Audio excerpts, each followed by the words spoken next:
Hello everybody, welcome to another True Review. Today I'm bringing you Toby, the Secret Mine on the Xbox One. It's already out in the marketplace, priced at $7.99 on the UK marketplace and $9.99 in the US. It's a side-scrolling 2D platformer. Graphically it looks an awful lot like Limbo, that kind of black shadow puppet kind of style, though while Limbo was blacks and greys, this one is styled in like neon pastel kind of like colours in the background, which accentuates all the details of the world around you. Now you play as Toby, who is I want to say is like a mini demon or mini cat-like creature. It's hard to say because the silhouette character has these kind of like curved, what could be perceived as horns or ears on him, so I'm leaning towards demon, but possibly cat creature, and he sees one of his race or tribe being abducted by what seems to be a larger version of what he is, and he doesn't want to stand for that, so he sets off on a journey across 21 side-scrolling levels to stop them and rescue his friends.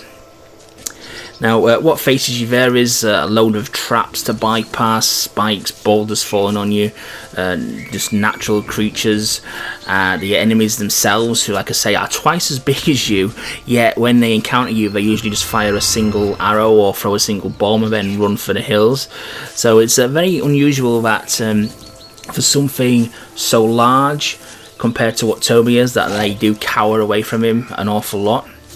As the game never tells us what's going on, it's only open to interpretation why this is the case, so it's very difficult to really know why that's happening.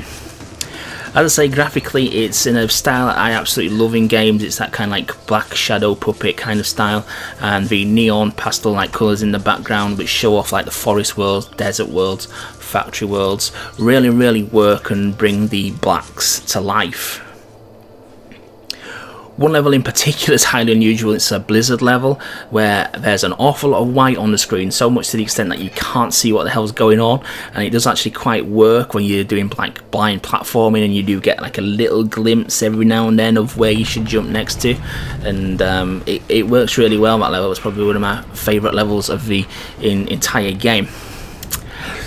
Now, turning to the levels themselves, this is where in terms of gameplay we start hitting a few issues, because while the game's got 21 levels, they are very brief. I mean, some of them you can complete in a matter of minutes. I mean, just looking at my total runtime for the game, it clocked just under 2 hours, so this is a very short game for the asking price. In terms of gameplay as well, majority of it is okay, but it does have one big annoying feature in it, and it's something that bugs the hell out of me in all video games, and a lot of games are guilty of it. It's the trial and error gameplay. It's when a trap will get you and you've no knowledge it's actually there until it gets you. So for example, what happens a lot in this game, a spike pit or a rock fall, there's no signpost that this point is going to trigger something to happen. So the first time you come across, you'll die, you'll get sent back a little bit, you'll get back to the same point, and you'll never die from it ever again because you know it's there.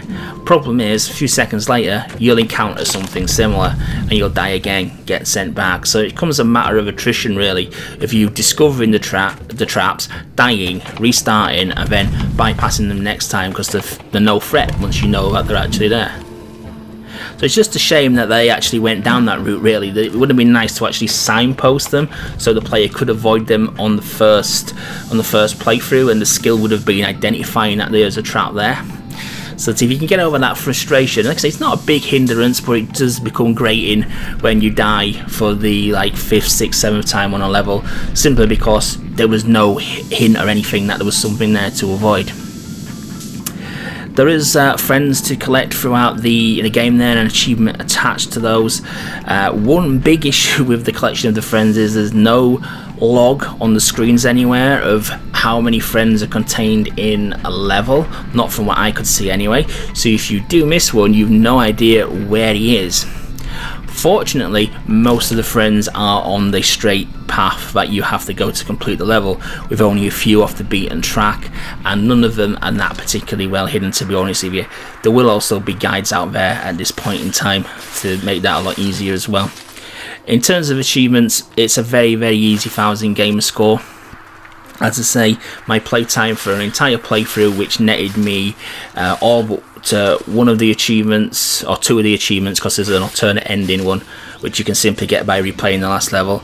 I got all but two of the achievements on one playthrough, quick reload, and the other two achievements were obtained there. So it's a very, very easy 1000 gamer score. It took me 2 hours.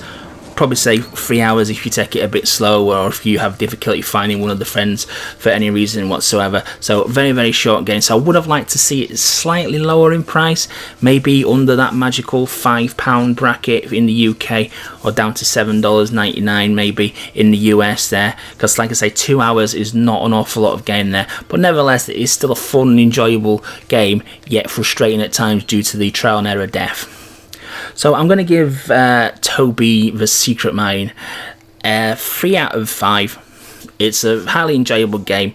It's a nice budget price game. It's going to be a quick bite-sized piece of entertainment which you'll probably play, complete, probably not go back to because there's not a lot of replayable value, but nevertheless a few hours of entertainment for the asking price. You can't really go wrong when you compare it to other medias. So I hope you enjoyed that review, guys. Please remember to like, comment, subscribe, and I'll catch you on the next review.